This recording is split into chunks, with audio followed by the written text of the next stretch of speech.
ආයිබෝවන් අපොස උසස් පෙළ භෞතික විද්‍යා විෂයේ තාපය කියන ඉතාම වැදගත් පාඩමේ තවත් ඉතාම වැදගත් මාතෘකාවක් තමයි අපි අද සාකච්ඡා කරන්නේ. තාප මිතිය. තාප මිතිය. මේ කොටස ගොඩාක් අවුරුදු වල විභාගයට දරුවන්ට ප්‍රශ්න යොමු කරන කොටසක්. තාපයේ පාඩම අපි දන්නවා මේකේ විශාල පරාසයක තියෙනවා. යාන්ත්‍ර විද්‍යාව වගේම විශාල කාලයක් අරගෙන විශාල ගැටලු රාශියක් විසඳලා තමයි මේ පාඩමේ ප්‍රවීණත්වයක් ලබන්න පුළුවන්. ඒතර පසුගිය විභාග අරගෙන බැලුවොත් මේ තාප මිතිය කියන කොට ගොඩාක් වාරවල දරුවන්ගේ ප්‍රශ්න අහන්න ඒගොල්ලෝ යොදාගෙන තියෙනවා. එතකොට තාපයේ අනෙක් කොටස් වලදී වුණත් තාප මිතිය කොටස ලේසියෙන්ම සම්බන්ධ කරන්න පුළුවන් ඒ කොටස් වලට. ඒක නිසා මේ යටතේ අපි ඉගෙන ගන්න සමීකරණ තාප මිතිය යටතේ අපි ඉගෙන ගන්න සමීකරණ ඊටාම වැදගත් දරුවන්ට. මේ සමීකරණ හරියට තේරුම් ගත්තොත් විතරයි දරුවන්ට ඉතිරි කොටස් සාර්ථකව තේරුම් ගන්නත් ඒ වයින් ලැබෙන ගැටලු සාර්ථකව විසඳන්නත් පුළුවන් වෙන්නේ.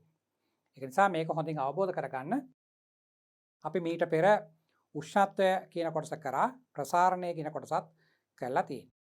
එතකොට තාප මිතිය කියන කොටසේ දරුවන්ට තියෙන්නේ ශක්ති ප්‍රභේදයක්. තාපය කියන එක ශක්ති ප්‍රභේදයක් විදිහට අරගෙන කරන සාකච්ඡාව ඉදිරියට ගලාගෙන යන විදිය. මේකේ සමීකරණ සම්පූර්ණයෙන්ම ගොඩනගන්නේ ශක්තිය සම්බන්ධ කරලා. සමීකරණ මේකේ රාශියක් තියෙනවා. ඒ වගේ මේ සමීකරණ රාශියම යොදලා අපි ගැටලුත් රාශියක් විසඳන්න ඕන. මෙතන පොඩි හැඳින්වීමක් තියෙනවා තාප මිතිය ගැන. තාපය යනු ශක්ති ප්‍රභේදයකි. යාන්ත්‍ර විද්‍යාව කොටසේදී දරුවෝ ශක්ති ප්‍රභේද කීපයක්ම ඉගෙන ගන්න. චාලක ශක්තිය, විභව ශක්තිය, ඊට පස්සේ ප්‍රත්‍යස්ත තන්තුවක තියෙන ප්‍රත්‍යස්ත විභව ශක්තිය කියන ඒවා. ඊට අමතරව ඝර්ෂණය මගින් කරන කාර්යයත් ශක්තියක් බවට පරිවර්තනය වෙනවා. එතකොට යාන්ත්‍ර විද්‍යා පාඩමේදී ශක්තිය සම්බන්ධයෙන් දරුවෝ ඉගෙන ගනිපු සමීකරණ. චාලක ශක්තියට අපි භාවිතා කරනවා භාගයයි MV වර්ග. විභව ශක්තියට අපි භාවිතා කරනවා mgh. ඊළඟට ප්‍රත්‍යස්ත විභව ශක්තිය කියන එක ඒක භාගයයි kx වර්ග. ඒ යාන්ත්‍ර විද්‍යාව කොටසෙන් පස්සේ අපිට එනවා දෝලන හා තරංගවත් ආලෝකයක් කියන පාඩම්. ඒතර ඒ පාඩම් වලත් අපි ධ්වනි ශක්තිය සහ ආලෝකයත් ශක්තියක් විදිහට අරගෙන ගැටලු විසඳනවා. ඒතර ඒ ශක්ති ප්‍රභේද වලට පස්සේ අලුතෙන් දරුවන්ට ලැබෙන ශක්තිය තමයි තාපය කියලා කියන්නේ. ඒකයි මෙතන දරුවන්ට තාපය යනු ශක්ති ප්‍රභේදයක් කියලා දීලා තියෙන්නේ. තවත් ශක්ති ප්‍රභේද තියෙනවා. මේ පාඩමේ අලුතෙන් ඉගෙන ගන්න එක තමයි තාපය කියලා අපි හඳුන්වන්නේ. තාප ශක්තියට එක් ස්ථානයක සිට තවත් ස්ථානයක් දක්වා ගමන් කළ හැකියි. තාප ශක්තිය අපි කියනවා ගමන් කරනවා කියලා. ඒතර භෞතික විද්‍යාව විෂයේදී අපි යමක් එහෙම ගමන් කරනවා නම් ඒකට කියන්නේ ගතිකයි කියලා. එතකොට තාප ශක්තිය ගතික කියලා තමයි අදහස් කරන්නේ. කියන්නේ කිසියම් ස්ථානයක ඉඳන් තවත් ස්ථානයකට ගලා යනවා කියන අදහස. තාපය ගලා යන්නේ උෂ්ණත්වයේ වැඩි ස්ථානයක සිට උෂ්ණත්වය අඩු ස්ථානයක් දක්වායි. ඒතර වෙනසක් තියෙන්න ඕන ගලාගෙන යන්න. දැන් යාන්ත්‍ර විද්‍යා පාඩමේදී වස්තුවක් චලනය වෙන්නේ විභව ශක්තිය වැඩි තැනක ඉඳලා විභව ශක්තිය අඩු තැනකට. ඉබේම ගල් කැටයක් වගේ දෙයක් පෙරළුවොත් ඒක පෙරලිලා යන්නේ විභව ශක්තිය වැඩි ස්ථානයේ ඉඳන් අඩු ස්ථානයේ දක්වා. එතකොට මේ තාපයේ පාඩමේ මීට කලින් අපි ඉගෙන ගත්තා උෂ්ණත්වය කියලා කොටසක්. ඒ උෂ්ණත්වය කියන භෞතික රාශිය තමයි තාප ශක්තිය මනින්න අපි ප්‍රයෝජනයට ගන්න. උෂ්ණත්වයේ වැඩි තැනක ඉඳලා උෂ්ණත්වය අඩු තැනක් දක්වා තාප ශක්තිය ගලාගෙන යනවා කියලා අපි විස්තර කරනවා. එතකොට උෂ්ණත්ව වෙනසක් පවතිනවා නම් විතරයි තාප ශක්තිය ගලාගෙන යන්නේ. දැන් අපි දන්නවා අපි උණුසුම් වතුර එකක් ඇල්ලුවොත් අපිට ඒ ස්පර්ශයෙන් දැනෙනවා යාගේ රස්නය. එතකොට වෙන්නේ ඒ උණුසුම් ජල භාජනයේ තියෙන තාපය අපේ ශරීරයට ගලාගෙන එන සිද්ධිය.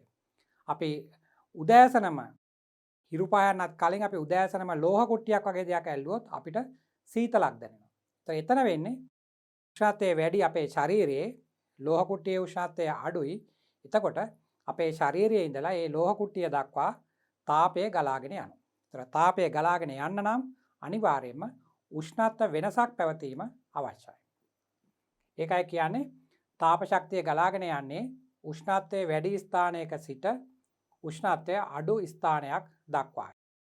එවිට තාපය පිට කරන ස්ථානයේ උෂ්ණත්වය අඩු වන අතර තමන්ගේ ශක්තිය අනිත් පැත්තට ගලාගෙන ගියාම උෂ්ණත්වයේ වැඩි ස්ථානයේ තියෙන තාප ප්‍රමාණය අඩු වෙනවා. ඒ වගේම උෂ්ණත්වයේ අඩු ස්ථානයට තාපය ලැබෙන නිසා එයාගේ උෂ්ණත්වය ටිකක් ඉහළ යනවා. ඒතර එයා ගාව තියෙන තාප ප්‍රමාණයත් වැඩි වෙනවා. ස්ථාන දෙකෙහිම උෂ්ණත්වය සමාන වූ විට තාපය ගලා යෑම නතර වේ. එතකොට උෂ්ණත්වය වැඩි ස්ථානයක ඉඳන් අඩු ස්ථානයක් දක්වා තාපය ගලාගෙන යනවා. එතකොට අවස්ථාවකදී අපිට කිසියම් අවස්ථාවකදී ඒ දෙන්නගේ උෂ්ණත්වය සමාන වෙනවා. එතකොට අපි කියනවා උෂ්ණත්වය වැඩි වුණාට පස්සේ තාපය ගලා යෑම නතර වෙනවා කියලා. තාපය ගලා යෑම නතර වෙනවා කියලා කියන්නේ නැත්නම් අපිට ඒක වෙනත් විදිහකට කියන්න පුළුවන්. තාප ගතිකව සමතුලිතයි කියලා. තාප ගතිකව සමතුලිතයි කියලා. ඒතර දරුවෝ කොහේදී හරි මේකේ නෝට් එකක් පොතක් පතක් කියවනකොට දරුවන්ට එහෙම වාක්‍යයක් දකින්න ලැබුණොත් තාප ගතිකව සමතුලිතව තියෙනවා කියලා ඒකේ අදහස් කරලා තියෙන්නේ ඒ දෙන්නගේ උෂ්ණත්ව සමාන වුණා කියන එක. මෙය තාපජ සමතුලිතතාවයට පත්වීමක් යයි කියයි. එතකොට දරුවන්ට කියන්න පුළුවන් මෙන්න මේ වගේ. උෂ්ණත්වය සමාන වුණාම කෙනෙකුට කියන්න පුළුවන් තවදුරටත් තාපය ගලන්නේ නැහැ කියලා.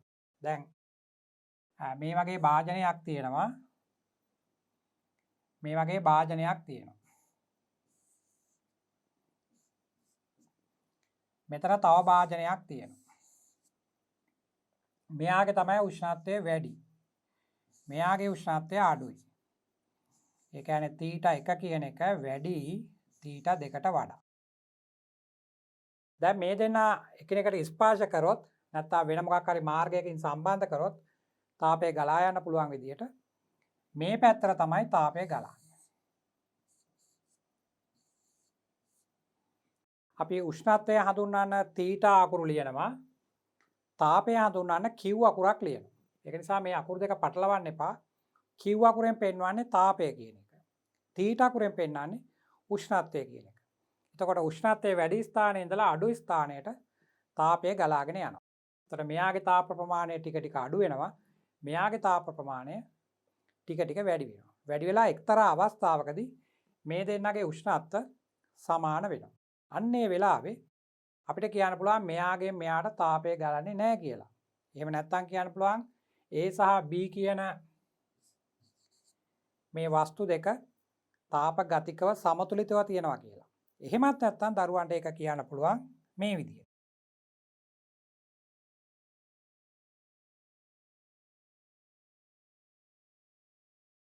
මේ වස්තු දෙක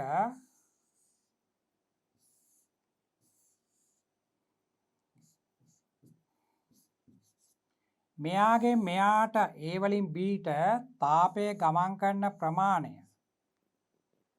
A ගෙන් Bට තාපය ගමන් කරන ප්‍රමාණය B ගෙන් Aට ගමන් කරන ප්‍රමාණයට සමානයි කියලා.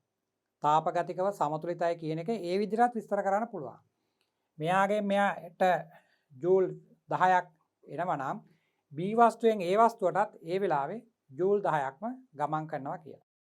අන්න ඒ වගේ සිද්ධියක් තමයි තාප ගතිකව සමතුලිතයි කියලා කියන්නේ. ගතික කියන වචනේ යාන්ත්‍ර විද්‍යාවේදීත් භාවිතා කරනවා. ඒකේ සම්පූර්ණ කොටසක් ඔයාලා ගති විද්‍යාව කියලාම හදාරන්න ඇති. ඒ කියන්නේ චලිතයට සම්බන්ධ දේවල්. චලිත වෙන්නේ නැති දේවල් වලට අපි කියන්නේ ස්ථිති විද්‍යාව කියලා. නිශ්චලව තියෙන ඒවා. එතකොට තාපය ගතිකයි. ඒක උෂ්ණත්වයේ වැඩි ස්ථානයක ඉඳලා අඩු ස්ථානයකට ගමන් කරනවා කියන එක හොඳින් තේරුම් ගන්න. ඒ තාපය ගමන් කරන එක අපිට පේන්නේ නැහැ. අපිට භෞතිකව දකින්න පුළුවන් වෙන්නේ උෂ්ණත්වයේ වැඩිවීමක් හෝ අඩුවීමක්. ඒතර උෂ්ණත්ව වෙනසක් වෙනවා නම් උෂ්ණත්වයේ අඩු වැඩිවීමක් වෙනවා නම් ඒකෙන් අපිට තේරෙන්නේ මෙතන තාපය ගමන් කිරීමක් තියෙනවා කියන එක. ඒ ටික තමයි මේ කෙටි විස්තරේ දරුවන්ට කියලා තියෙන්නේ. උෂ්ණත්වයේ වැඩි ස්ථානයක ඉඳන් අඩු ස්ථානයක් දක්වා තාපය ගමන් කරනවා. එතකොට උෂ්ණත්වය වැඩි ස්ථානයෙන් අඩු ස්ථානයට ගමන් කරාට පස්සේ උෂ්ණත්වය වැඩියෙන් හිටිය එක්කෙනාගේ උෂ්ණත්වය ටිකක් පහළ බහිනවා. අඩුවෙන් හිටිය එක්කෙනාගේ උෂ්ණත්වය ටිකක් වැඩි වෙනවා. වැඩි වෙලා එක්තරා වෙලාවක මේ දෙන්නගේ උෂ්ණත්ව සමාන වෙනවා. එතකොට අපි කියනවා තාපගතිකව සමතුලිතයි කියලා. තාප ශක්තිය වෙනත් ශක්ති ප්‍රභේද බවට පරිවර්තනය කළ හැකියි. තාප ශක්තිය වෙනත් ශක්ති ප්‍රභේද බවට පරිවර්තනය කළ හැකියි. එසේම වෙනත් ශක්ති ප්‍රභේද තාප ශක්තිය බවටද පරිවර්තනය කළ හැකියි. ඒතර තාපය කියන්නේ අපි අලුතෙන් ඉගෙන ගන්න ශක්ති ප්‍රභේදයක්. ඒක මීට කලින් දරුවෝ ඉගෙනගෙන තියෙන ඕනෑම ශක්ති ප්‍රභේදයක් බවට පරිවර්තනය වෙන්නත් පුළුවන්. ඒ ශක්ති ප්‍රභේද තාපයේ බවට පරිවර්තනය කරන්නත් පුළුවන්. මම මේක තමයි කියන්නේ තාප ශක්තිය වෙනත් ශක්ති ප්‍රභේද බවට පරිවර්තනය කරන්න පුළුවන්. නැත්නම් මේ පැත්තේ ඉන්න කට්ටිය අර පැත්තට මාරු කරන්නත් පුළුවන්.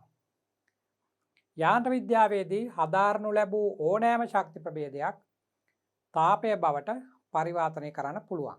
මම මෙතන විස්තර කරන්න හදන්නේ යාන්ත්‍ර විද්‍යාවේදී දරුවෝ ඉගෙන ගන්නපු ශක්ති ප්‍රභේද කොහොමද තාපය බවට හැරෙන්නේ කියලා. දැන් අපි අපේ ජීවන චක්‍රය බැලුවොත් අපි දැන් ආහාර ගත්තම ඒ ආහාරවලත් තියෙන ශක්තිය. ඒතර ඒ ශක්තියත් අවසානයේදී තාපයේ බවට තමයි හැරෙන්නේ. මොකද අපේ ශරීර උෂ්ණත්වයත් සාමාන්‍ය පරිසර උෂ්ණත්වයට වඩා ටිකක් ඉහළින් තියෙන්නේ. ඒතර එහෙම පරිසර උෂ්ණත්වයට වඩා ටිකක් ඉහළින් හිටියම අපේ ශරීරයෙන් නිතරම තාපය පරිසරයට ගලා යෑමක් වෙනවා. අපි ඒකට කියනවා තාපය හානි වෙනවා කියලා අපේ ශරීරයෙන්. එතකොට අපේ ශරීරයෙන් තාපය හානි වෙනවා නම් අපේ ශරීරයේ උෂ්ණත්වය අඩු වෙන්න ඕන. ඒත් අපේ ශරීරයේ උෂ්ණත්වය අඩු වුණොත් අපිට පැවැත්මක් නැති වෙනවා.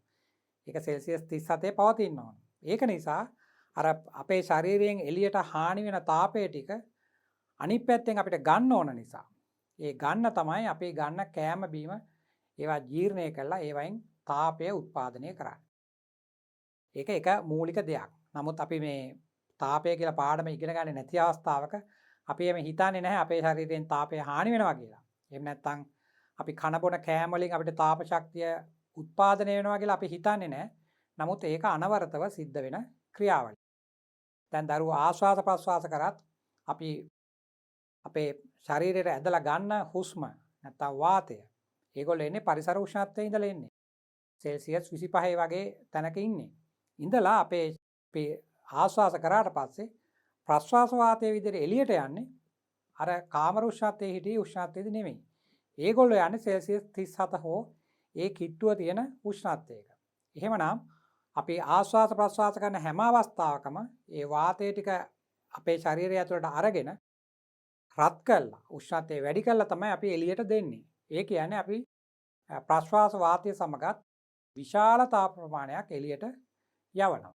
ඒතර ඒ යවන තාපය අපේ ඇඟෙන් දිගටම ගියොත් අපේ ශරීර උෂ්ණත්වය අඩු වෙයි. ඒක නිසා අපිට ඒ අපේ ශරීරයෙන් පිට කරන තාපය නැවත ගන්න තමයි අපි කෑම බීම ගන්න. ඒතර මෙතන තියෙන්නේ යාන්ත්‍ර විද්‍යාවේදී හදාරපු ශක්තිය කියන්නේ මොනවද? චාලක ශක්තිය, විභව ශක්තිය, ප්‍රත්‍යස්ත විභව ශක්තිය, එහෙම නැත්නම් ඝර්ෂණය මගින් කළ කාර්ය වගේ. අන්නේ ශක්ති ඕනෑම එකක් තාපයේ බවට හරවන්න පුළුවන්.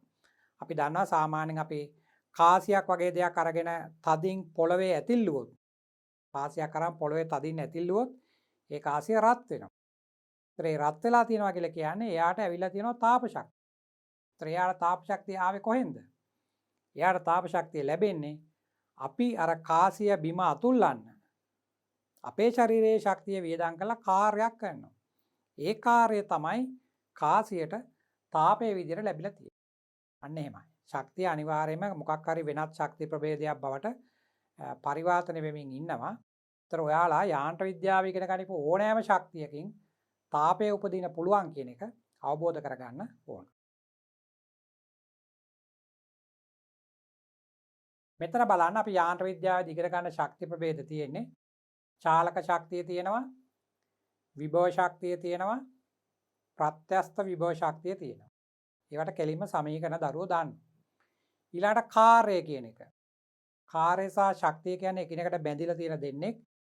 කාර්යය කියන එක හෙව්වත් ශක්තිය කියන එක හෙව්වත් ගොඩක් වෙලාවට දෙන්නම එකම තමයි. ඝර්ෂණය මගින් කළ කාර්යය. මම මේවා ලිව්වේ ඝර්ෂණය මගින් කළ කාර්යය එහෙම ලිව්වේ. සමහර අවස්ථාවල ගැටලු වල දරුවන්ට තියෙනවා ඝර්ෂණය මගින් කාර්යයක් කරන බවක් අඟවලා තියෙනවා, දීලා තියෙනවා. එතනින් උත්පාදනය වෙන තාපය කොච්චරද කියලා අපෙන් අහනවා. එහෙමනම් අපිට කෙලින්ම ඝර්ෂණය මගින් කළ කාර්යය සෙව්වනම් ඒක තමයි තාපය වෙන්නේ කියලා ගන්න පුළුවන්. අන්න ඒ ටික තමයි ඕකේ තියෙන්නේ. මේ ශක්ති ප්‍රභේද දරුවන්ට කොහොමටත් යාන්ත්‍ර විද්‍යාව කොටසෙ හදාarලා තියෙනවා. චාලක ශක්තිය භාගය MV වර්ග, විභව ශක්තිය MGH, ප්‍රත්‍යස්ථ විභව ශක්තිය කියන්නේ රබර් පටි වගේ ඒවා නැත්නම් දුන්නක් වගේ එකක් ඇදුනම ඒකේ ගබඩාවන ශක්තිය. ඒක භාගයයි KX වර්ග කියලා ලියනවා. එතකොට කාර්යය කියන එක ලියනවා බලය වැඩි කිරීම ගමන් කළ දුර FD කියලා. අන්න ඒව ඕන එකක් තාපයේ බවට හරවන්න පුළුවන්. මීට අමතරව විද්‍යුත් ශක්තිය සහ රසායනික ශක්තියද තාප ශක්තිය බවට පරිවර්තනය කළ හැකියි. මේ යාන්ත්‍ර විද්‍යාවේ කොටසේ අපි ඉගෙන ගන්න ඒවට අමතරව විද්‍යුත් ශක්තිය. කියන්නේ විද්‍යුතයෙන් නම් තාපය උත්පාදනය කරන්නේ. දැන් හීටර් එකක් වගේ ගත්තොත් ඒකේ කෙලින්ම විද්‍යුත් ශක්තිය තාපයේ බවට පමණයි හරවන්නේ. විද්‍යුත් ශක්තිය. දැන් අර කලින් අපි ඉස්සර කාලේ දැකලා තියෙන සූත්‍රිකාව සහිත අර කහ පාට වගේ බල්බ් එක ගත්තොත් ඒකේ ආලෝකයක් නිෂ්පාදනය වෙනවා. නමුත් වැඩි ප්‍රමාණයක් තාපයේ බවට හැරෙනවා. ඒතකොට ඒ වෙලාවට අපි අපේක්ෂා කරන්නේ නැහැ තාප ශක්තිය උත්පාදනය වෙන්න ඕන කියලා. අපිට ඒ වගේ වෙලාවක අපි බල්බ් එක පත්තු කරන්නේ ආලෝකය ලබා ගැනීමට. ඒතකොට එතන තාපය ඉපදුනා නම් ඒක ඇත්තටම තාපය විදියට උපදිලා තියෙන එක නාස්තියක් විදියට තමයි අපි දකින්නේ. ඒක නිසා තමයි අපි මේ වෙලාවට ඒ කියන්නේ අද කාලේ අපි LED බල්බ් වගේ භාවිතා කරන්න නැඹුරු වෙලා තියෙනවා අර සූත්‍රිකාව සහිත සාමාන්‍ය බල්බය අත්හැරලා දාලා. මොකද එතන තාපය උපදින එක අපි අපේක්ෂා කරන කාර්යයට වැදගත් වෙන්නේ නැහැ.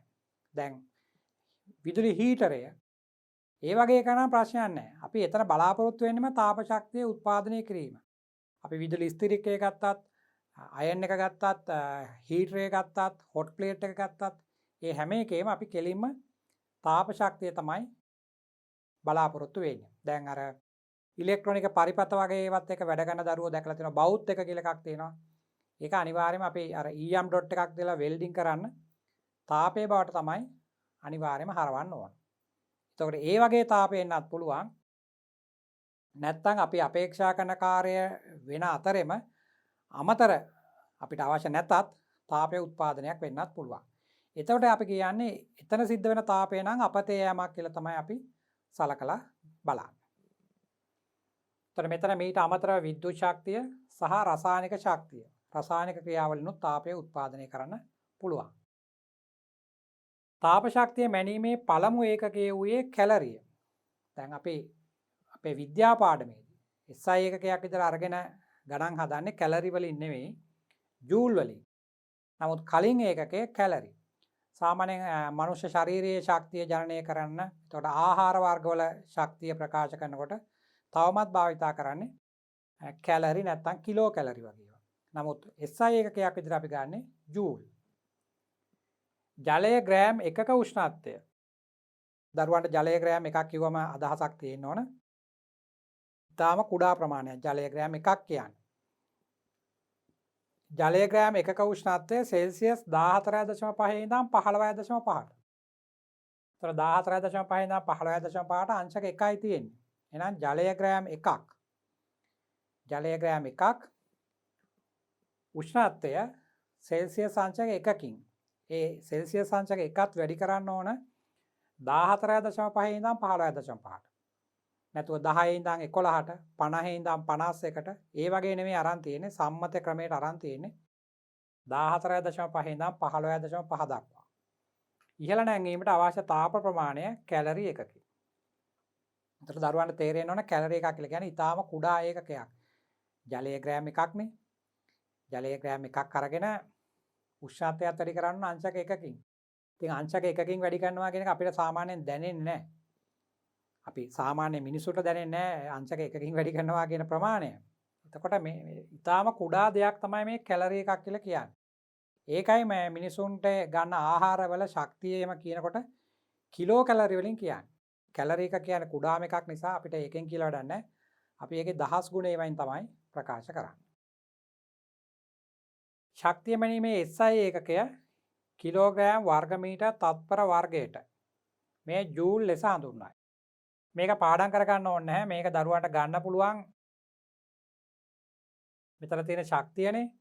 ශක්තිය සමානයි කාර්යයට. එහෙනම් කාර්යයෙන් ගන්න පුළුවන් ඒකකය. අපි මෙන්න මේ වගේ ලිව්වොත්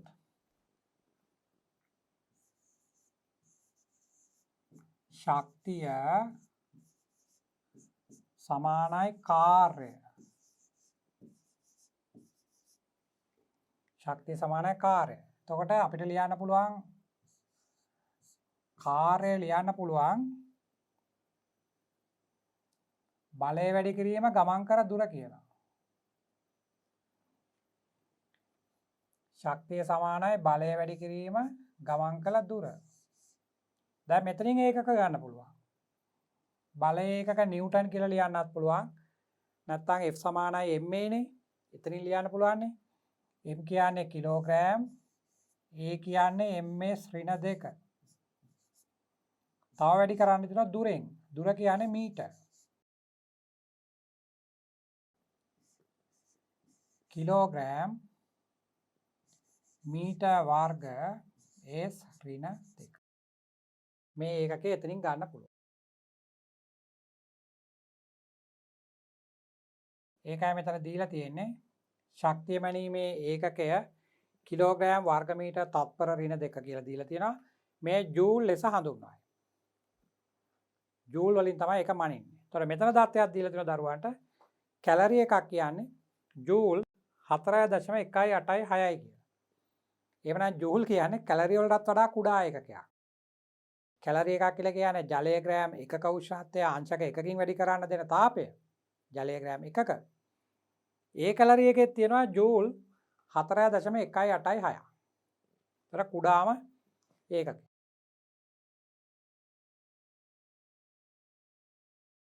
මෙතන තියෙනවා දරුවන්ට තව පදයක් හඳුන්වලා දීලා. මෙන්න මෙතන තමයි සමීකරණ පටන් ගන්න තැන. ද්‍රව්‍යයක විශිෂ්ට තාප ධාරිතාව. විශිෂ්ට තාප ධාරිතාව. විශිෂ්ට කියන වචනේ හැමදාම අපි භෞතික විද්‍යාවේ භාවිතා කරන්නේ කිලෝග්‍රෑම් එකක් කියන අදහසින්. ඒතර ඔයාලට විශිෂ්ට කියන වචනේත් එක්ක තාම මොනවා හරි පදයක් තියෙනවා නම් විශිෂ්ට තාප ධාරිතාව, විශිෂ්ට ගුප්ත තාපය, ඒ වගේ ඒවා ආවම ඒ විශිෂ්ට කියන වචනේ දැක්කම කිලෝග්‍රෑම් එකක් කියන අදහස එන්න ඕන. ඒතර යම් ද්‍රව්‍යයක ඒකීය ස්කන්ධයක උෂ්ණත්වය. ඒකී ස්කන්ධයක් කියන්නේ කිලෝග්‍රෑම් එකක්. SI එකක වලින් අපි කතා කරන්නේ. ඒතර කිලෝග්‍රෑම් එකක්. කිලෝග්‍රෑම් එකක උෂ්ණත්වය කෙල්වින් එකකින්. අපි උෂ්ණත්වය මයින SI එකකය කෙල්වින් සාමාන්‍යයෙන් භාවිතා කරන්නේ අපි භාවිතයට ගියාම සෙල්සියස්. නමුත් SI එකකේ කෙල්වින්. ඒතර කෙල්වින් එකකින් ඉහළ නැංවීමට අවශ්‍ය තාප ප්‍රමාණයයි. මෙන්න මේ වගේ එකක්. අපි ගන්නවා ඕනෑම ද්‍රව්‍යයක කිලෝග්‍රෑම් එකක්. මෙතන තියෙනවා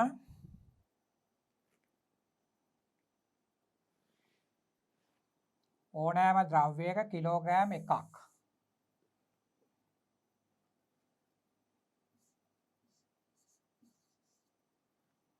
මෙයාගේ උෂ්ණත්වය අපි වැඩි කරනවා කෙල්වින් එකකින්. උෂ්ණත්වය කෙල්වින් එකකින් වැඩි කරත් එකයි සෙල්සියස් එකකින් වැඩි කරත් එකයි. අර උෂ්ණත්වයක් ප්‍රකාශ කරනකොට තමයි වෙනස් වෙන්නේ.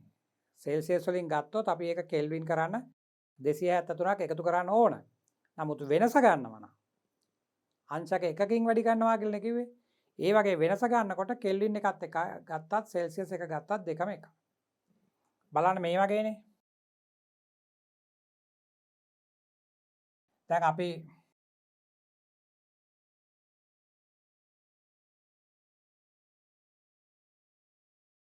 මෙහෙම පරිමාණ දෙක තියෙනවා. මේක සෙල්සියස්. මේක කෙල්වින්. ඒතර අපි උෂ්ණත්ව දෙකක් සඳහන් කරොත් දැන් මෙතන උෂ්ණත්වය අපි 27යි කියලා ගත්තොත් සෙල්සියස් 27 නම් කෙල්වින් කරන්න 273ක් එකතු කරන්න ඕන. ඒතර මෙතෙන්ට එනවා 300. දැන් අපි එකක් වැඩි කරනවා නම් ඒතර මෙයාගේ උෂ්ණත්වය 28 වෙනවා. එකකින් වැඩි කරා. ඒතර මෙයාගේ 301 වෙනවා.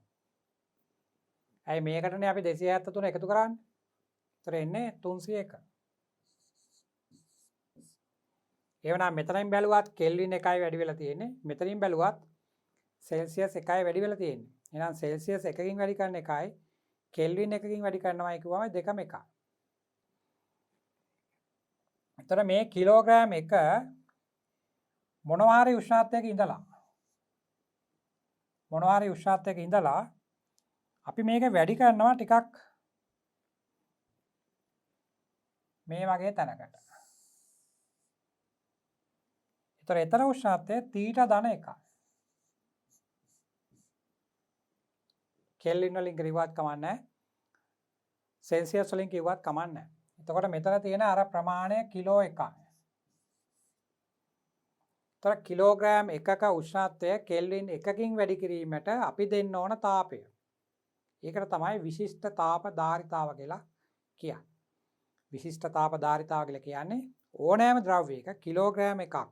දරුවට කිලෝග්‍රෑම් 1ක් කිව්වම අදහසක් එනවනේ. වතුර කිලෝග්‍රෑම් 1ක් කියන්නකෝ. එතන ජලය කිලෝග්‍රෑම් 1ක් ගත්තම එතන තියෙනවා ලීටර් 1ක්. මිලිලීටර් 1000ක් ලීටර් 1ක් තියෙනවා. ඒ වතුර ලීටරේ උෂ්ණත්වය අපි දැන් පරිසර උෂ්ණත්වයෙන් ගත්තාම 25ක් විතර වගේ. ඒතර 25න් ගත්තාම 26 දක්වා වැඩි කරන්න ඕන. නැත්නම් 50 වතුර නම් සෙල්සියස් 50න් අරන් 51 දක්වා වැඩි කරන්න ඕන. අන්න එහෙම. කෙල්වින් 1කින් වැඩි කරන්න දෙන්න ඕන තාපය තමයි අපි විශිෂ්ට තාප ධාරිතාව කියලා ලියන්නේ. ඒක S අකුරත් ලියනවා. C අකුරත් ලියනවා. සිම්පල් C අකුරත් ලියනවා. මේක ස්පෙસિෆික් හීට් කැපැසිටි කියලා S අකුරත් ලියනවා. දරුවන්ට කැමති අකුරක් භාවිතා කරන්න පුළුවන්. තර මෙතන බලන්න කියලා තියෙන දේවල් යම් ද්‍රව්‍යයක ඒකීය ස්කන්ධයක උෂ්ණත්වය කෙල්වින් 1කින් හැමතිස්සෙම කෙල්වින් 1කින් වැඩි කරනකොට තමයි අපි දත්තය දෙන්නේ. කෙල්වින් 1කින් ඉහළ නැංවීමට අවශ්‍ය තාප ප්‍රමාණයයි. එතකොට යමක උෂ්ණත්වය අංශක 1කින් වැඩි කරන්න ගොඩාක් තාපය දෙන්න ඕන නම් අපි කියනවා ඒ ද්‍රව්‍යයේ විශිෂ්ට තාප ධාරිතාව හුඟක් වැඩි කියලා. යම් ද්‍රව්‍යයක කිලෝග්‍රෑම් 1ක් අරගෙන එයාගේ උෂ්ණත්වය අංශක 1කින් වැඩි කරන්න පොඩි තාපය නම් ඕන. කුඩා ප්‍රමාණයක් නම් ඕන. අපි කියනවා එයාගේ විශිෂ්ට තාප ධාරිතාව අඩුයි කියලා. දැන් මේක දරුවන්ට ඉතාම හොඳින් තේරුම් ගන්න පුළුවන් පොල් තෙල් සහ ජලය ගත්තම. අපි දන්නවා ගෙදරදී අපි ජලය උණු කරන්න ගියාම වතුර ලීටරයක් උණු කරන්න ගියොත් අපි ඒකට සෙල්සියස් 100ටනේ දැන් නටනකම් ජලය උණු කරොත්. ඒතර අපි ගන්න 25න්. එතකොට 100 දක්වා රත් කරනවා. ඒ කියන්නේ සෙල්සියස් 75කින් විතර. සෙල්සියස් 75කින් වැඩි කරනවා. ඒකට ලොකු තාපයක් දෙන්න ඕන. වතුර කිලෝ එකක් අරගෙන අංශක 1කින් වැඩි කරනවා නම් ඒකට අපි දෙන්න ඕන ජූල් 4200ක්. ලොකු වගේක්. පොල් තෙල් එහෙම නැහැ. පොල් තෙල් වල උෂ්ණත්වය අංශක 1කින් වැඩි කරන්න ගත්තොත් ඒක ඊටාම කුඩා තාපයක් ඕන. ඒක තමයි මේ පොල් තෙල් වගේ ඉක්මනින්ම නටන්නේ. ජලය නටන්නේ නැහැ රත් කරන්න ගත්ත පස්සේ ගොඩාක් වෙලාව යනවනේ. පොල් තෙල් ඉක්මනින් නටන්නේ එයාගේ විශිෂ්ට තාප ධාරිතාව අඩු නිසා. එතකොට මෙතන මේ සමීකරණයක් ගොඩනගලා තියෙන්නේ මම මේ සමීකරණය මෙතන ලියලා තියෙනවා. නමුත් මේවා බැලුවටම තේරෙන්නේ නැති නිසා අපි නැවත සමීකරණය ගොඩනගමු.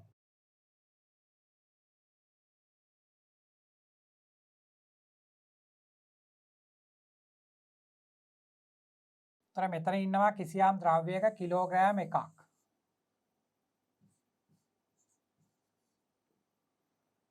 එයාගේ උෂ්ණත්වය θ වල ඉඳලා අපි වැඩි කරන්න ඕන θ-1ට. මෙන්න මේකට දෙන්න ඕන තාපය තමයි මේකට කිසියම් තාප ප්‍රමාණයක් දෙන්න ඕන.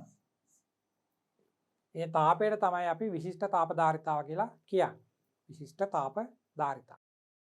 දැන් අපි ප්‍රායෝගිකව විද්‍යාගාරයට ගිහිල්ලා පරීක්ෂණයක් කරනකොට අපිට හැමතිස්සම කිලෝග්‍රෑම් එකක්ම හොයා ගන්න බෑ. කිලෝග්‍රෑම් එකක් අරන් හරියටම උෂ්ණත්වය අංශක එකකින්ම වැඩි කරන්න බෑ. එහෙම කරන්න බෑනේ.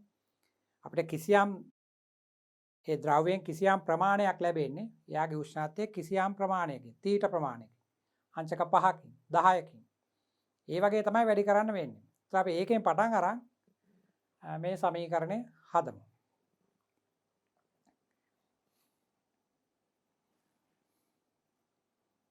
ඒතර අපි මේ වගේ M ස්කන්ධයක් අරගෙන එයාගේ උෂ්ණත්වය අපි තීට 1 ඉඳලා අපි පටන් ගන්නකොට එයාගේ උෂ්ණත්වය තීට 1යි. දැන් මෙයාට තාපය ටිකක් දීලා Q කියලා තාප ප්‍රමාණයක් දීලා අපි මෙයාගේ උෂ්ණත්වය තීට 2 දක්වා වැඩි කරනවා. මේ තීට 1යි තීට 2යි අතර වෙනස අපි තීට කියලා ලියනවා. තීට 2 ඍණ තීට 1 සමාන වෙන්නේ තීටට. එහෙනම් උෂ්ණත්වය තීට ප්‍රමාණයකින් තමයි වැඩි කරන්නේ.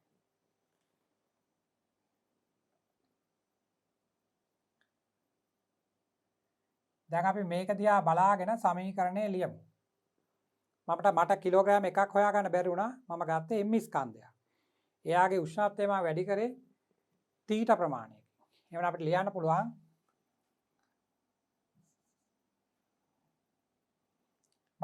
පුළුවන් M ස්කන්ධයක උෂ්ණත්වය කෙල්වින් තීටාගෙන් නැත්නම් සෙල්සියස්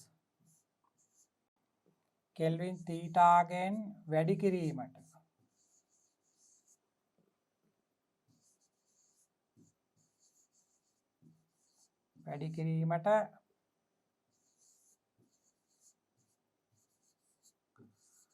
ලබා දුන් තාපය කෙල්වින් තීටාගෙන් වැඩි කිරීමට ලබා දුන් තාපය. ඒක තමයි Q කියන්නේ. ඒතර M ස්කන්ධයක උෂ්ණත්වය තීටගෙන් වැඩි කරා නම් දැන් මම බලනවා කිලෝග්‍රෑම් එකක. ඒතර මෙයා මේ M එක එකක් කරන්න නම් මම M වලින් බෙදන්න ඕන. එහෙනම් කිලෝග්‍රෑම් එකක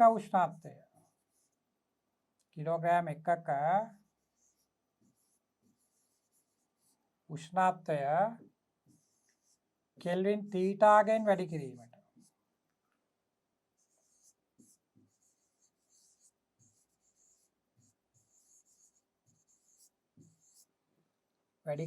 තාපය M ප්‍රමාණයකට Q නම් එකකට බලන්න පුළුවන් Q කියන එක M වලින් බෙදලා Q බෙදීම M. මේවා සාමාන්‍යයෙන් අනුලෝම සමානුපාතිකයි කියලා ගන්න රේඛාවක් වගේ වැඩි වෙන්නේ. එකකට ජූල් මෙච්චර නම් දෙකකට කියන්නේ ඒ වගේ දෙගුණයක්. තුනකට ඒ වගේ තුන් ගුණයක්. අන්න එහෙමයි එන්නේ. ඊට පස්සේ මට වැඩක් නැහැ මෙතන මේ තීට තියලා. එතන එකක් කරන්න ඕන. මොකද සමීකරණේ තියෙන්නේ ඒකීය ස්කන්ධයක උෂ්ණත්වය කෙල්වින් එකකින් වැඩි කරන්න කියලා තියෙන්නේ. එහෙමනම්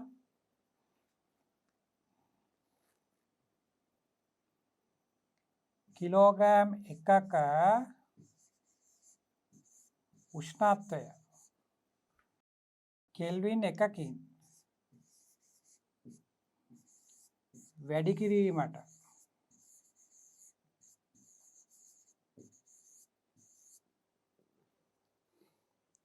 ලබා දෙන තාපය. ඒතර ඒක සමාන වෙනවා Q කියන එක බෙදන්න ඕන M ගෙනුත් තීටගෙන්. තීටාගෙන් වැඩි කරන්නේ මේ ප්‍රමාණය. එකකින් වැඩි කරන්නම් තීටගෙන් බෙදන්න ඕන. දැන් මෙන්න මෙතන තියෙනවා දිග වාක්‍යයක්. කිලෝග්‍රෑම් එකක උෂ්ණත්වය කෙල්වින් එකකින් වැඩි කිරීමට ලබා දිය යුතු තාපය. කිලෝග්‍රෑම් එකක උෂ්ණත්වය කෙල්වින් එකකින් වැඩි කිරීමට ලබා දිය යුතු තාපය. ඒකට තමයි විශිෂ්ට තාප ධාරිතාව කියලා කියන්නේ. එයා තමයි විශිෂ්ට තාප ධාරිතාව. එහෙනම් මේ ටික වෙනුවට දරුවාට ලියන්න පුළුවන්. මෙන්න මේ ටික වෙනුවට ලියන්න පුළුවන්. විශිෂ්ට තාප ධාරිතාව.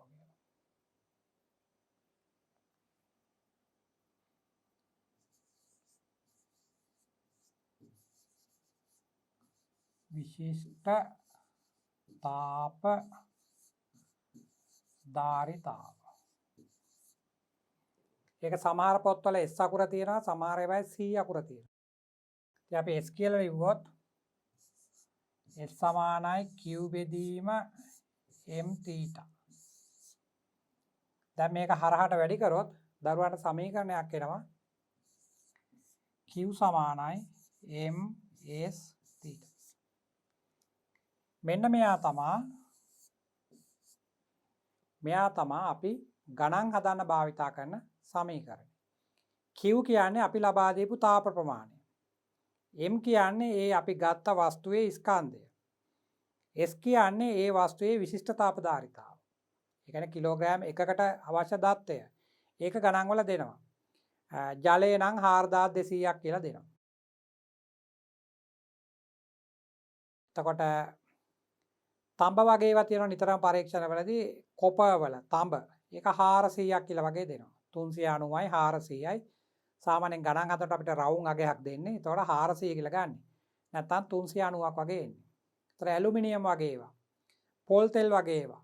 ඒ වගේ ඒවායි විශිෂ්ට තාප ධාරිතා වගුවක් ගහලා තියෙනවා. දත්ත. ඒතර ඒ දත්ත වගුව දුන්නම අපිට ඒකෙන් බලා ගන්න පුළුවන්. ඒතර S කියන්නේ එකකට M ප්‍රමාණයකින්ට නිසා M වලින් වැඩි කරනවා. මේ θ කියන්නේ උෂ්ණත්ව වෙනස. උෂ්ණත්වය නෙමෙයි උෂ්ණත්ව වෙනස. අපි උෂ්ණත්වය θ එකේ ඉඳලා θ දෙක දක්වා වැඩි වෙනවා නම් එතකොට සමීකරණය මේ වගේ එන්නේ. උෂ්ණත්වය වැඩි වෙන්නේ θ එකේ ඉඳලා θ දෙක දක්වා නම් θ එකේ සිට θ දෙක දක්වා වැඩි වෙයි නම්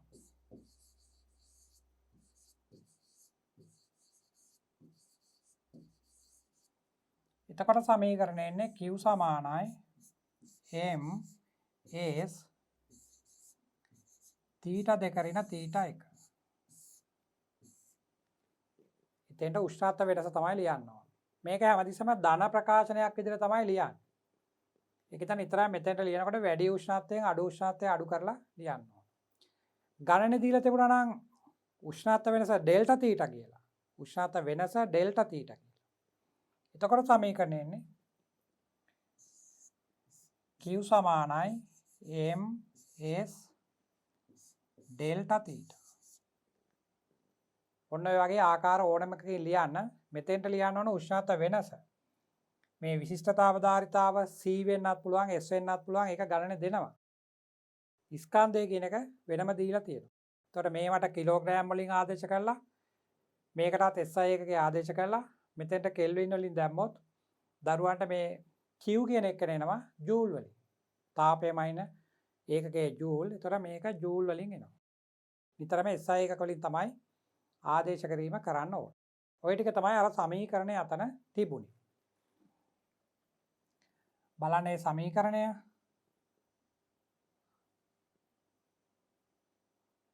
මෙන්න මේ ටිකේ තියෙන ඒක තමයි කියලා තියෙන්නේ.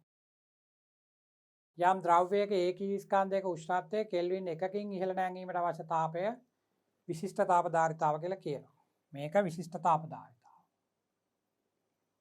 ඒතර M ස්කන්ධයක උෂ්ණත්වය ඩෙල්ටා θ ප්‍රමාණයකින් වැඩි කරනවා නම් තමයි මං Q කියලා අරන් තියෙන්නේ.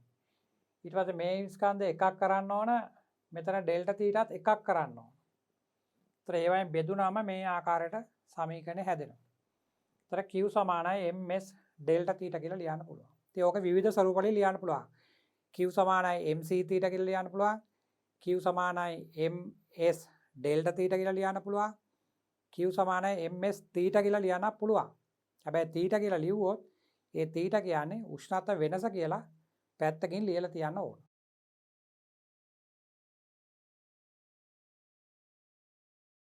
මෙතන තියෙන උෂ්ණත්වය θ එකේ සිට θ දෙක දක්වා ඉහළ යයි නම් එතකොට එන්නේ මේ හැඩයට. වැඩි එකෙන් අඩු එක අඩු වෙන විදිහට තමයි සමීකරණය ගොඩනගන්න ඕන. මම මේ මෙතන කියන්නේ මේ සමීකරණයේ තියෙන එක එක ලක්ෂණ. දැන් අපි මේක කෙටියෙන් ලිව්වොත් එන්නේ Q සමානයි MS ඩෙල්ටා තීටා. එතන මේ ලබා ගන්න තාප ප්‍රමාණය ස්කන්ධයට අනුලෝමව සමානුපාතිකයි. ඒ කියන්නේ මේ S1යි ඩෙල්ටා තීටායි වෙනස් කරන්නේ නැතුව දැන් S1 වෙනස් කරන්නේ නැහැ කියන්නේ ඒ ද්‍රව්‍ය වෙනස් කරන්නේ නැහැ කියන එක. ස්කන්ධය විතරක් වෙනස් කරනවා. එක දරුවෙක් වතුර කිලෝග්‍රෑම් එකක් අරන් පරීක්ෂණයක් කරනවා. තව කෙනෙක් වතුර කිලෝග්‍රෑම් 2ක් අරන් කරනවා. තව කෙනෙක් වතුර ග්‍රෑම් 500ක් අරන් කරනවා. ඒ වගේ. ඔක්කොම ගන්නේ වතුරම තමයි. උෂ්ණත්වයත් වැඩි කරන්නේ එකම ප්‍රමාණයෙන්. ස්කන්ධය විතරක් වෙනස් කරනවා. එහෙම කරොත් මේ ලබා ගන්නා තාප ප්‍රමාණය ස්කන්ධයට අනුලෝමව සමානුපාතයි. ඒ වගේම මෙතන ලියන්න පුළුවන් දරුවන්ට m වෙනස් කරන්නේ නැතුව ඩෙල්ටා තීටාත් වෙනස් කරන්නේ නැතුව ද්‍රව්‍ය වෙනස් කරන්න පුළුවන්. ද්‍රව්‍ය. එක වෙලාවක ජලය ගන්නවා, තව වෙලාවක පොල් තෙල් ගන්නවා, තව වෙලාවක යකඩ ගන්නවා, තව වෙලාවක අයිස් ගන්නවා, ඒ වගේ. ද්‍රව්‍ය වෙනස් කරනවා. එහෙම කරොත් මේ ප්‍රස්ථාරය දරුවන්ට එන්නේ මෙන්න මේ වගේ. ඒතර ඒගොල්ලෝ දෙන්න ඕන තාප ප්‍රමාණය විශිෂ්ට තාප ධාරිතාවටත් අනුලෝමව සමානුපාතිකයි. ඒ කියන්නේ විශිෂ්ට තාප ධාරිතාව වැඩි එක්කනට වැඩි තාපයක් දෙන්න ඕන. මේ වගේ. තර ප්‍රස්ථාරය මේ වගේ එකක්. ජලයේ තමයි සාමාන්‍යයෙන් විශිෂ්ට තාප ධාරිතාව ගොඩක් වැඩි ද්‍රවය. සාමාන්‍ය ද්‍රව ගත්තා පොල් තෙල් වලට වඩා ගොඩක් වැඩි ජලයේ විශිෂ්ට තාප ධාරිතාව. ඒතර අන්නේම අපි හිතමු එකම જાතිය අපි මොනවා හරි ද්‍රව ටිකක් ගන්නවා කියලා. පොල් තෙල් තියෙනවා. පෙට්‍රල් ඩීසල් වගේ ඒවා තියෙනවා. ජලය තියෙනවා. දැන් ඔය වාහනවල දරුවෝ අහලා තියෙයි අර වාහනේ කූලන් කියලා ද්‍රවයක් ගන්නවා එන්ජින් එක රත් වෙන එක පාලනය කරන්න. සමහර ඒවා වතුරම තමයි දාන්නේ. සමහර ඒවා කූලන් කියලා කොළ පැහැති ද්‍රවයක් දානවා. ඒතර එයාගේ විශිෂ්ට තාප ධාරිතාව ගොඩක් වැඩි එක්කෙනෙක්. ඒතර එයාට පුළුවන් තාපය ගොඩක් උරා ගන්න. දැන් එන්ජින් එක ධාවනය කරනකොට මෝටර රථය ධාවනය කරනකොට එන්ජින් එක රත් වෙනවා. ඒතර එයාගේ තාපය අර ද්‍රවය මගින් අවශෝෂණය කරනවා. ඒතර ඒ ද්‍රවයට පුළුවන් වෙනවනේ ලොකු තාප ප්‍රමාණයක් උරා ගන්න. ඒක නිසා තමයි අපි කූලන් භාවිතා කරන්නේ. නැත්තම් ජලය ගන්නත් පුළුවන්. ජලයටත් පුළුවන් ගොඩාක් තාපය අවශෝෂණය කරන්න.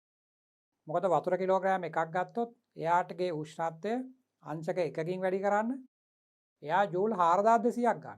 ලොකු වගයක් ගන්නවා මේ උෂ්ණත්වය අංශක 1කින් වැඩි කරන්න. ඒතර නිකමට හිතන්නකෝ දරුවෝ ගෙදරදී තේ බොන්න ගිය එක අවස්ථාවක අපි වතුර කේතලයක වතුර ලීටරයක් උණු කරනවා කියලා.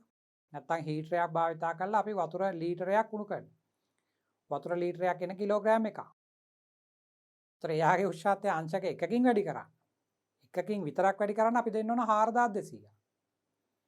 ඒතර අපි වතුර නටනවා කියලා කියන්නේ දැන් 25 වතුර නම් අපි ගත්තේ අපි ඒක 100ට යනවා කියන්නේ 75කින් වැඩි කරන්න එපා.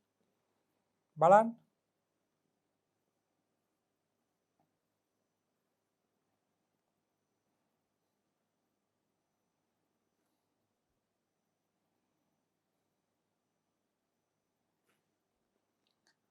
අපි මේ වගේ භාජනයක් අරගෙන මේකට අපි ගන්නවා වතුර කිලෝ එකක්. වතුර කිලෝ එකක් ගන්න එක ලීටර එකක්. දැන් මේකට හීටරයක් දාලා අපි මේකේ වතුර රත් කරනවා. එතකොට අපි ගන්නේ සෙල්සියස් 25. මම මේ සෙල්සියස් 25 කියලා කියන්නේ කාමර උෂ්ණත්වය කියන එක. පරිසර උෂ්ණත්වයෙන් ගන්න. සෙල්සියස් 25. ඒතර වතුර නටන්න අවශ්‍ය නම් මම මෙයා රත් කරන්න ඕන සෙල්සියස් 100ට.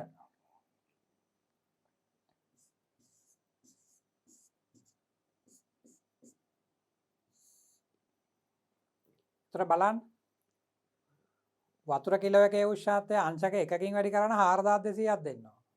එවනම් අවශ්‍ය තාප ප්‍රමාණය බලන්න.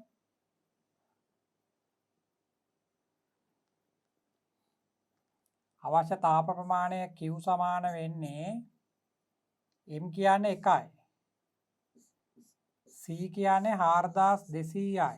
නැත්නම් S 4200යි. දැන් උෂ්ණත්වය වැඩි කරන්න ඕන 75කින්. 25 ඉඳන් 100ට නේ යන්නේ 75ක් එනවා. ඔන්න එන අගය.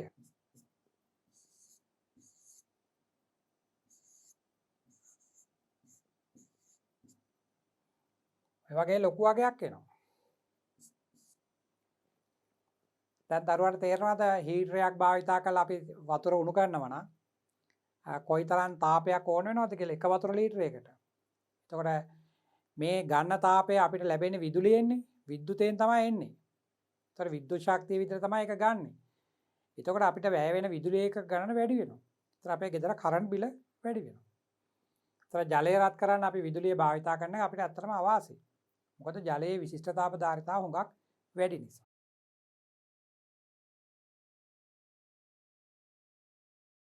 මෙතන තියෙන විශිෂ්ටතාවධාරිතාවයේ ඒකක. ඒක දරුවාට මේ මෙතන තියෙන සමීකරණය මතක තියාගත්තම ඒකකේ හදා ගන්න පුළුවන්. මේවා මතක තියාගන්න යන්න එපා. නිතරම ඒකට අදාළ සමීකරණයක් මතක තියාගෙන ඉඳලා ඒකෙන් උත්තරේ හදලා ගන්න ඒ වෙලාවට. ඒතර අපිට එන්නේ Q සමානයි ms theta නැත්නම් ms delta theta. ඒතර m කියන්නේ කිලෝග්‍රෑම්, මේ Q කියන්නේ ජූල්, මේ S වල ඒකක තමයි අපිට හොයා ගන්න ඕන. මෙයා තමයි හොයා ගන්න ඕන. θ කියන්නේ කෙල්වින්. ඒතර මේවෙන් අර පැත්තට බෙදුවම ජූල් කිලෝග්‍රෑමයට කෙල්වින්.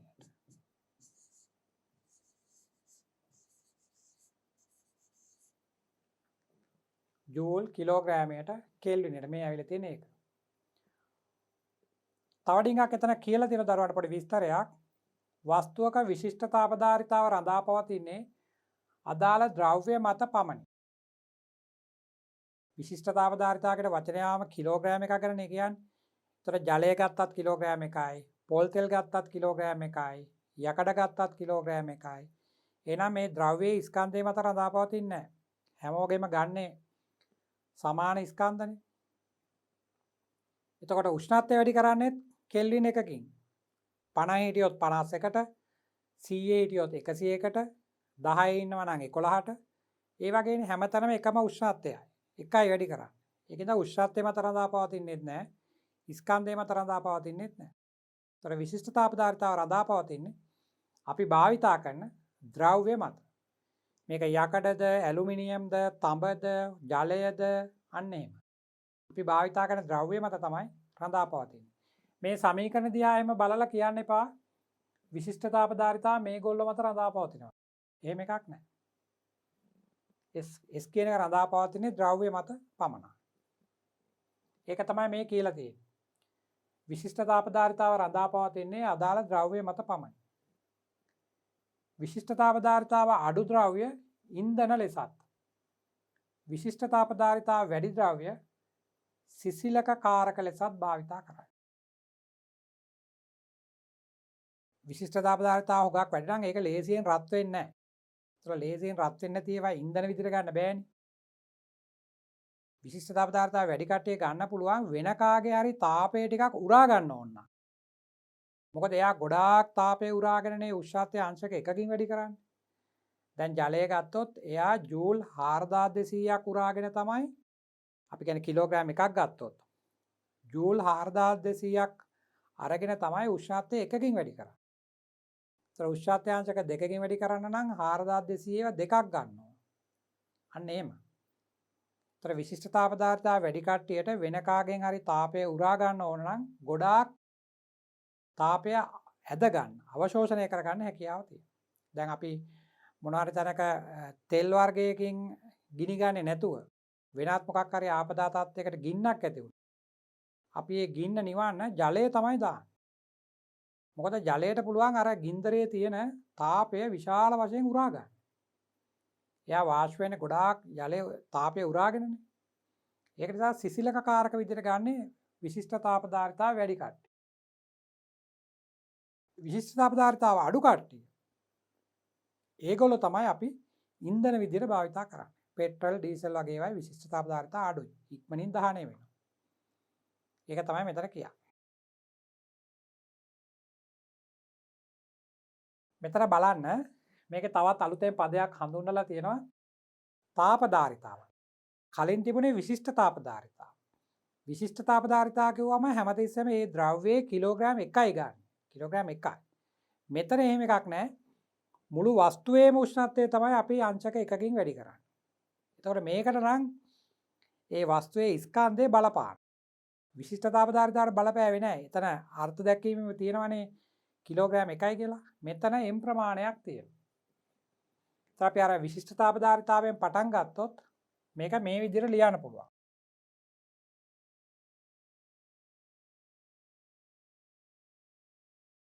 අපි විශිෂ්ට තාපධාරිතාවයෙන් පටන් ගත්තොත් ඒකේ තේරුම කිසියම් ද්‍රව්‍යයක කිලෝග්‍රෑම් 1ක උෂ්ණත්වය කෙල්වින් 1කින් වැඩි කිරීමට ලබා දිය යුතු තාපය.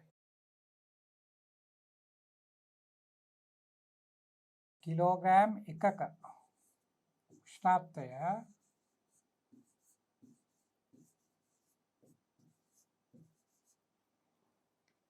කෙල්වින් 1කින් වැඩි කිරීමට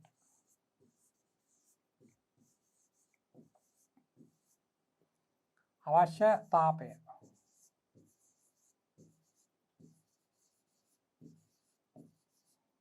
ඒක තමයි S කියන්නේ. එකක. එතකොට m ප්‍රමාණයක් ගත්තොත් කිලෝග්‍රෑම් m ප්‍රමාණයක උෂ්ණත්වය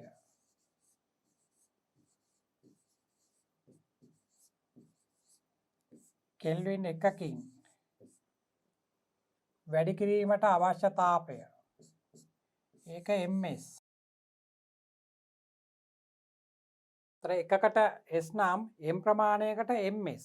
මෙන්න මේක තමයි තාපධාරිතාව කියලා කියන්නේ. මෙන්න මේ ටික.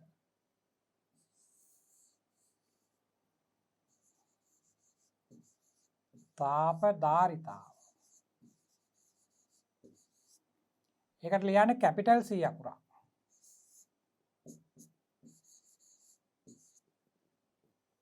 ඒතර උෂ්ණත්වය තීටා ප්‍රමාණයකටත් වැඩි කරනවා නම් මේක වැඩි කරනවා නැවත තීටාගෙන්. ඒතර එනවා C තීටා කියලා. Q සමානයි C තීටා. ඒතර ස්කන්ධයේත් විශිෂ්ට තාපධාරිතාවයේත් ගුණිතය තමයි තාපධාරිතාව කියලා කියන්නේ. ඒතර දරුවන්ට ගණනක කිසියම් වස්තුවක තාපධාරිතාව කියලා දීලා තියෙනම් එතන විශිෂ්ට තාපධාරිතාව කියන දත්තය දෙන්නේ නැහැ. මොකද ස්කන්ධයත් විශිෂ්ට තාපධාරිතාවත් කියන දෙන්නගේ ගුණිතය තමයි අපිට C කියලා දෙන්නේ. ඒක කැපිටල් C එකක් ලියන්න. විශිෂ්ට තාපධාරිතාව ලියනවා නම් C අකුර භාවිතා කරලා ඒක සිම්පල් C එකක් තමයි ලියන්නේ. මේ මෙතන තියෙන්නේ ඔය විස්තරය කියලා තියෙන්නේ. කිලෝග්‍රෑම් එකකට තමයි S, m ප්‍රමාණයකට ms. ඒ කියන්නේ වස්තුවට. ඒතර තීටා ප්‍රමාණයකින් වැඩි කරනවා නම් මේ m හා s කියන දෙන්නට තමයි මම ලොකු කැපිටල් C එක ලියලා තියෙන්නේ. ඒතර C ඩෙල්ටා තීටා කියලා තමයි එන්නේ සමීකරණය. එතකොට තාපධාරිතාව නම් ස්කන්ධය මත රඳා පවතිනවා. විශිෂ්ට තාපධාරිතාව රඳා පවතින්නේ නැහැ. ඒක රඳා පවතින්නේ ද්‍රව්‍ය මත විතරයි. මේවා හොඳට තේරුම් ගන්න මේ සමීකරණ දෙක. මෙතන තවත් අලුතෙන් වචනයක් එනවා දරුවන්ට කැලරි මීටරය. කැලරි මීටරය. කැලරි මීටරය කියලා කිව්වට දැන් අපි විද්‍යා පාඩමේ ගොඩක් වෙලාට ඔය මීටර ඉගෙන ගන්නවනේ. ඇමීටර තියෙනවා, වෝල් මීටර තියෙනවා, ඕම් මීටර තියෙනවා, මල්ටි මීටර තියෙනවා. ඒ වගේ මීටරයක් නෙමෙයි කැලරි මීටරය කියන්නේ. කැලරි මීටරය කියලා සාමාන්‍යයෙන් අපි භාවිතා කරන්නේ තාපයේ පරීක්ෂණවලදී අපි භාවිතා කරන භාජන. මේවා තඹ වලින් හදපු පොඩි කෝප්ප තියෙනවා, ඇලුමිනියම් වලින් හදපු කෝප්ප තියෙනවා. අන්න ඒ වගේ කුඩා භාජන තමයි. මොකද ද්‍රව සම්බන්ධ පරීක්ෂණ කරන්න ගියාම ද්‍රවයක් රත් කරලා ඒක තව ද්‍රවයක් සමග මිශ්‍ර කරනවා නම් ඒවා මිශ්‍ර කරන්න අපිට භාජන ගන්න වෙනවා. ඒවා ගොඩක් වෙලාවට ලෝහ වලින් තමයි හදලා තියෙන්නේ. තුනී ලෝහ වලින් හදලා තියෙන්නේ. තඹ කැලරි මීටර තියෙනවා. ඇලුමිනියම් කැලරි මීටර තියෙනවා. එන්නේ එහෙම. තාපයේ පරීක්ෂණවලදී තාපයේ පරීක්ෂණ සඳහා තාප හුවමාරු කරන්න මිශ්‍ර කරන්න භාවිතා කරන භාජන අපි කැලරි මීටර කියලා හඳුන්වනවා. ඒතර කැලරිමීටරයේ ස්කන්ධය අපි පෙන්නනවා MC වලින්. එයා සාදලා තියෙන ද්‍රව්‍යයේ විශිෂ්ටතාවධාරිතාව අපි ලියනවා SC කියලා. යටින් පොඩි අකුරක් දෙනවා කැලරිමීටරයේ බව අඟවන්න. ඒතර උෂ්ණත්වය වැඩි වෙනවා නම් දැන් ජලය වගේ එකක් නම් ඒ ජලයේ උෂ්ණත්වයම තමයි කැලරිමීටරයක් තියෙන්නේ. ඒතර ඒක නිසා ඒ උෂ්ණත්ව වෙනස එයාටත් එනවා. කැලරිමීටර තුනී ලෝහ වලින් තමයි හදන්නේ. දැන් වීදුරු වගේ ඒවා ගන්නෙ නෑ කැලරිමීටර වලට. වීදුරුව පරිවාරක ඒ වගේ ඒවා ගන්නෙ නෑ මේ පරීක්ෂණවලදී. තුනී වෙන්නත් ඕන. හොඳින් තාපය සන්නේන වෙන්නත් ඕන. මේකේ සිද්ධාන්ත කොටස් වල අපි ඉහළ තව ටිකක් ඉදිරියට ඉගෙන ගන්නකොට ඒ තුනී භාජන ගන්න ඇයි කියන එක පැහැදිලි කරනවා. ඒතර කැලරිමීටරයක් ඇතුලේ ජලය තියෙනවා නම් ඒ ජලය ලබා ගන්නා තාපය අපි ලියනවා Q සමානයි ms θ ලියලා ජලයට. ඒතර ජලය සමගම භාජනයත් රත් වෙන නිසා කැලරිමීටරයේ ගන්නා තාපය මෙන්න මේ විදිහට ලියනවා. දැන් භාජනය ඇතුලේ ජලයක් තියෙනවා නම් ඒ දෙන්නම තාපය ගන්නකොට ඒක මෙන්න මේ වගේ එන්නේ.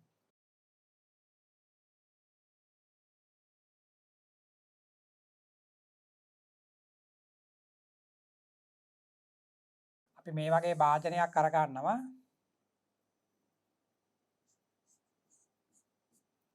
මේකේ ජලය තියෙනවා.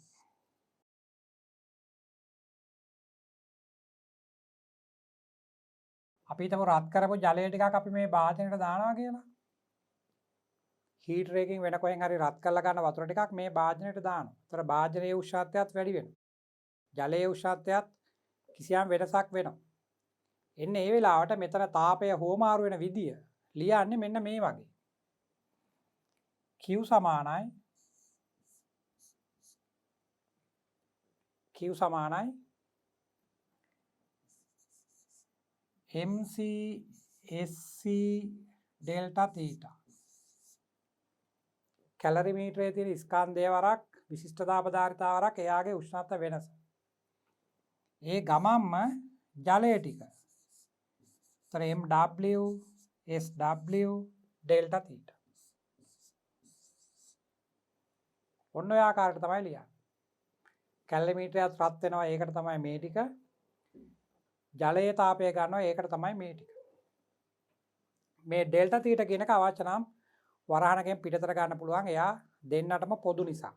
මොකද ජලය රත් වෙන ගානටම තමයි ලෝහ භාජනයත් රත් වෙන්නේ. ඉතින් වීදුරු වගේ ඒවා ගන්න නැහැ. ඒතර පරිවාරක. ඒතර ජලයේ උෂ්ණත්වයම වීදුරු වලට තියෙන්නේ නැහැ. කැලරිමීටර කියන්නේ එහෙමයි. අපි මේකේ පරීක්ෂණ කරනවා. මේකේ ප්‍රායෝගික පරීක්ෂණ ගොඩක් තියෙනවා තාපයේ පාඩමේ. ඒවා කරනකොට අපි දරුවන්ට කැලරිමීටර පෙන්නනවා. කොහොමද ඒවා පරීක්ෂණවලදී භාවිතා වෙන්නේ කියලා. එතකොට ඒක ඉගෙන ගන්න. මේක සිද්ධාන්තවලදී ගණන් හදනකොට කැලරිමීටරය ලබා ගන්නා තාපයත් මෙන්න මේ සමීකරණයෙන් එකතු කරන්න ඕන. හොඳින් මතක තියාගන්න ජලය රත් කරනවා කිව්වට කැලරිමීටරයක් ඇතුළට ජලය දාලා ඒ කැලරිමීටරයත් එක්ක රත් කරන්නේ නැහැ. එහෙම කරන්නේ නැහැ. අපි වතුර රත් කරන්න කිසි විටකත් කැලරිමීටර භාවිතා කරන්නේ නැහැ. ඒවට බන්සන් දැල්ල වැදුනම ඒකේ තියෙන අර කැලරිමීටරේ ඔප දාලා තියෙන්නේ දීප්තිමත් දිස්නේ ගහනවා. ඒතර ඒ ඔපය නැති වෙනවා. ඒක පිච්චිලා යනවා. අවපය ගන්න. එතකොට මේක වෙනත් පරීක්ෂණ සාර්ථකව කරන්න බැරි වෙනවා. ඒකද විද්‍යාගාරයේදී කැලරිමීටර භාවිතා කරනකොට ඒවා පරිස්සමෙන් භාවිතා කරන්න කිසි විටකත් ඒක බන්සන් දැල්ලට අල්ලන්න එපා. දරුවන්ට ජලය රත් කරන්න අවශ්‍ය නම් වීදුරු බීකරයක අරගෙන වතුර රත් කරලා ඒ රත් කරපු වතුර තමයි කැලරිමීටරය ඇතුළට දාන්න ඕන. අන්න එහෙම තමයි ඉගෙන ගන්න ඕන. කිසි විටකත් මේ කැලරිමීටර කියන ඒවා රත් කරන්නේ නැහැ. ඒතර ද්‍රව සම්බන්ධ පරීක්ෂණවලදී කැලරිමීටරයකට අපි යමක් මිශ්‍ර කරනවා නම් ඒ ජලයට හරි ඒ අනෙක් ද්‍රවයට හරි ඒක යොදලා මිශ්‍ර කරනකොට මන්තයක් භාවිතා කරනවා. තඹ වලින් ගනිපු කූරක් වගේ එකක්. ඒක කැලරිමීටරයේ ඇලුමිනියම් නම් මන්තය තඹ වෙන්න බෑ. කැලරිමීටරයේ තඹ නම් මන්තයත් තඹ. කැලරිමීටරයේ ඇලුමිනියම් නම් මන්තයත් ඇලුමිනියම්. එකම ද්‍රව්‍යයෙන් ඕන ගන්න. ඒතර මේ මන්තයත් මේ කැලරිමීටරයටම අයිති දෙයක් කියලා හිතලා තමයි අපි ගණන් හදාන්නේ. ඒක නිසා දරුවෝ කැලරිමීටරයේ ස්කන්ධය කිරනකොට ඒ දැන් තඹ කැලරිමීටරයක් නම් ඒ තඹ මන්තයත් ඒකට යොදලා දෙන්නගෙම තමයි ස්කන්ධය ගන්න. මෙතන මේ කැලරිමීටරයේ ස්කන්ධය කියන එකෙන් අදහස් කරන්නේ මේ මන්තයයි භාජනයයි දෙකම. ඒවත් සැලකිලිමත් වෙන්න.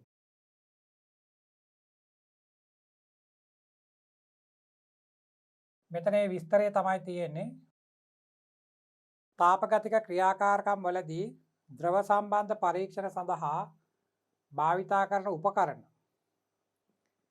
මිශ්‍ර කරන්න තමයි මේවා භාවිතා කරන්නේ. ඒවට භාවිතා කරන උපකරණ කැලරිමීටර යනුවෙන් හඳුන්වනවා. කැලරිමීටර වලින් තාපය හානිය අවම වන පරිදි සකස් කොට ඇත. ඒකට ඒක උපදාලා තියෙන්නේ. ඒකට අපි ඒක වෙනත් කොටසකදී විස්තර කරනවා. ඒතර කැලරිමීටරයක් තාපය ලබා ගන්නවා නම් ඒක මෙන්න මේ සමීකරණය මේ විදිහට තමයි ලියන්නේ. මේ කැලරිමීටරේ බව අඟවන්න තමයි C එකක් යටින් ලියන්නේ. ජලය ලියනකොට MW කියලා CW ඒ වගේ සමීකරණ ලියන්න. නැත්නම් MW SW කියලා යටින් අකුර ලිව්වම හරියි. මෙතන තියෙන්නේ විද්‍යුතය මගින් සපයන තාප ශක්තිය. සමහරලාට භාජනයක අපි ජලය උණු කරනකොට, ඒතර කැලරිමීටර එක ජලය උණු කරන්න අපි හීටරයක් භාවිතා කරනවා. ඒතර හීටරයෙන් ජලය උණු කරනවා නම් ඊතර අපිට කියන්න වෙන්නේ විද්‍යුත් ශක්තිය තමයි තාපයේ බවට හරවන්නේ කියලා. ඒතර තාප ශක්තිය අපි අර Q = mc θ කියලා ලියන සමීකරණය. එහෙම නැත්නම් Q = ms θ. නැත්නම් ms ඩෙල්ටා θ. මේ ඕනම ආකාරයක් ගන්න පුළුවන්. ඒතර මෙන්න මේ සමීකරණය මේ Q කියන එක්කෙනා මේ තාපය ටික අපිට දෙන්නේ විද්‍යුතයෙන්. ඒතර විද්‍යුතයෙන් තාපය දෙනවා නම් ඒකට අපි කියන විද්‍යුත් ක්‍රම කියලා. විද්‍යුතයෙන් තාපය ලබා දෙනවා නම් ඒක අපි ලියන්නේ Q = IVT. පරිපථයේ ගලන ධාරාව I, අපි සපයලා තියෙන විභවාන්තරය V, අපි මේ පරීක්ෂණය කරපු කාලය තත්පර වලින් ලියන්න ඕන. මෙයා තත්පර.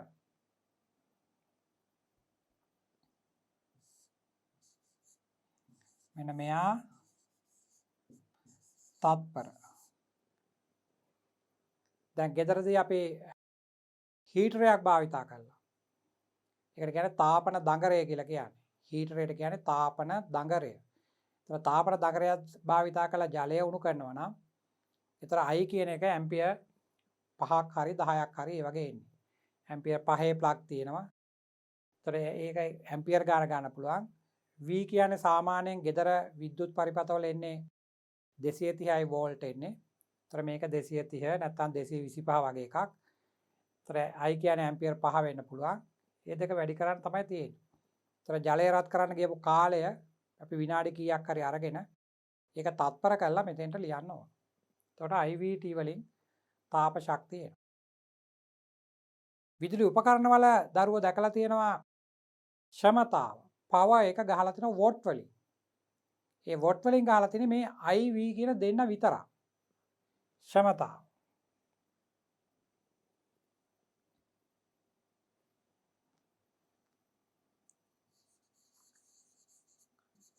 ක්ෂමතාව පවර් එක P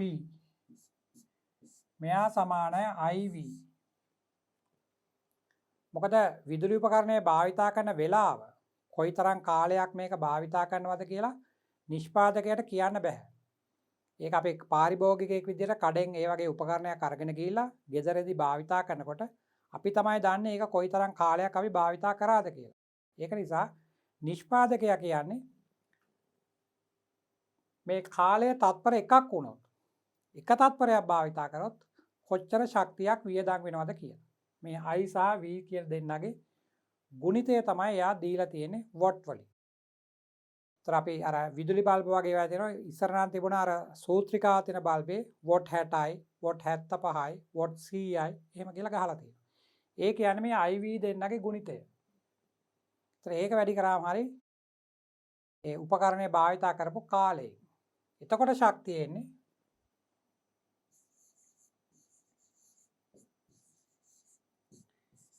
ශක්තිය Q = IVT. මෙන්න මේ දෙන්නට අපි ලියනවා P කියලා. එතකොට අපිට එනවා Q සමානයි PT කිය. ක්ෂමතාවයේ වරක් කාලය. මතක තියාගන්න මේ කාලය අනිවාර්යයෙන්ම තත්පර වලින් ආදේශ කරන්න ඕන. ඔන්න ඕවා තමයි අපිට මේ පාඩමේ තාපය උත්පාදනය කරන්න භාවිතා කරන්න තියෙන සමීකරණ. Q සමානයි ms ඩෙල්ටා තීටා. විද්‍යුතයෙන් තාපය සපයනවා නම් Q සමානයි IVT. එතන IV ගුණිතය ක්ෂමතාව කියලා ගත්තොත් Q සමානයි PT. ඒතර මීට අමතරව යාන්ත්‍ර විද්‍යාවේ කියලා කරපු ඕනෑම ශක්ති ප්‍රභේදයක් තාපයේ බවට පත් කරන්න පුළුවන්. ඒවා තමයි මේකේ තියෙන්නේ. ද්‍රව සම්බන්ධ පරීක්ෂණ දුන්නොත් කැලරිමීටර කියලා භාජන විශේෂයක් අපි භාවිතා කරනවා. ඒතර එයත් තාපය ගන්නවා. ඒක ms ඩෙල්ටා තීටා කියලා සමීකරණෙම තමයි හොයන්නේ. එතකොට අර ඒකේ තියෙන ද්‍රවයට අමතරව කැලරිමීටරේ ලබා ගන්නා තාපයත් සමීකරණයට එකතු කරන්න ඕන. ඔන්න ඕවා තමයි අපි භාවිතා කරපු සමීකරණ. දැන් මේ සමීකරණ නිකම්ම සමීකරණ විදිහට කතා කරාට වැඩක් නැහැ. මේවා යෙදෙන විදිය ඉගෙන ගන්න අපි මේවට සම්බන්ධ ගැටලු රාශියක් හදන්න ඕන. ඒතකොට තමයි දරුවන්ට මේ සමීකරණ හුරු වෙන්නේ මේක කොහොමද එක එක අවස්ථාවේදී භාවිතා කරන්නේ කියලා. අපි ඊළඟ කොටසේදී ඒ වගේ මේ සමීකරණ යෙදෙන ගැටලු ටිකක් අරගෙන සාකච්ඡා කරමු. ඒතර දරුවන්ට මේ සමීකරණය සම්පූර්ණයෙන්ම අවබෝධ වේ.